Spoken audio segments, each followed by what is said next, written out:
Nearpod is another app that's kind of similar to Pear Deck. This one allows you to do a little bit more with virtual reality, and you can have a free teacher account, or you could also get a district account. There's a paid upgraded account as well. So there's different features that are available. But the nice thing about Nearpod, everything is housed within Nearpod. You can upload and interact with your PowerPoint or your Google Slides presentations. You can embed things at a moment's notice, or you can have things pre put together for your students to access. So let me pop in real quick and I'll show you what we can do. So this is my Nearpod library homepage, and you'll see that you can upload your own presentations and assign those to your students. They're very easy to do, but if you didn't want to create your own thing, not a big fan of reinventing the wheel, you can search within other libraries, within the school library or say the Nearpod library. If I was wanting to learn something about maybe fractions, adding and subtracting fractions, let's see if there's anything that pops up. And lo and behold, there is. So there's lots of different ones that you can just pull from here. You can add to them. You can edit and adapt them as you see fit. But let's take a look at one of the ones that I've already started to put together so you can kind of see how it works. I'll go back to my ice cream example, and I'm going to edit it. To start it, you would just hit plus new for a new lesson. All right, so you see here I've got my title slide, favorite ice cream, and I just made this within Nearpod itself. I added in an open-ended question. I can just add another slide if I want.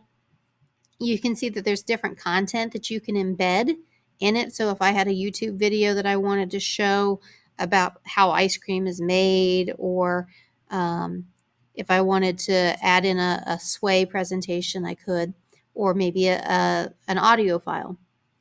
There's lots of different things that I can pull in as well. But I'm going to come over here to activities so you can see the different activity options. There's open-ended questions, matching pairs, a time to climb, kind of a game type thing. There's a collaboration board where they can work together. You could embed polls or a fill-in-the-blank kind of thing. And there's this new Flipgrid option, which I'm going to show you about Flipgrid a little bit later. Flipgrid allows you to record a video message, and your students can respond back to that with a video message. And you can leave comments back and forth and give feedback as well. So that's kind of a cool thing that you can put in. You would have to have that already put together so that you've got the URL for them to join. All right, so let's come on back here to our presentation. And I'm just going to show you how it works. All right, I'm going to save and exit this so you can see where it would fit. The other thing is sub plans. This is great because if you have a sub and you have to be out, you can upload your lesson in Nearpod, give them the code to share with the students, and then your students can work through the lesson at the same time. So you have that student paced or the live participation. I'm going to go with the live participation option. And I'm going to join using the code that I see here. You can do this from a web browser. You could do this from the app.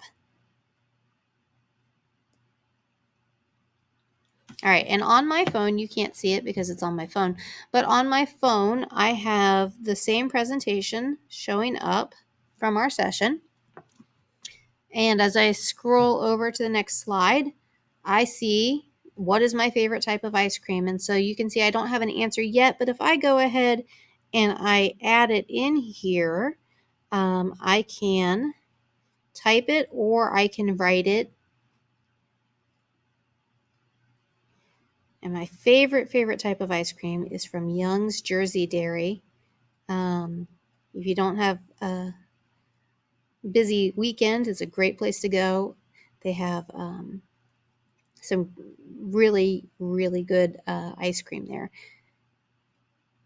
And they have a Reese Buckeye Sundae. And it's absolutely delicious. But I'm going to put that in there. And that is my favorite type of ice cream. I'm going to submit it. and you will see from my teacher what my response was, and then I can see the participation level, and I can see everybody else's as I go through. I'll be able to, if I had more participants, then I could go with that. All right, so I can share that with everyone in the screen.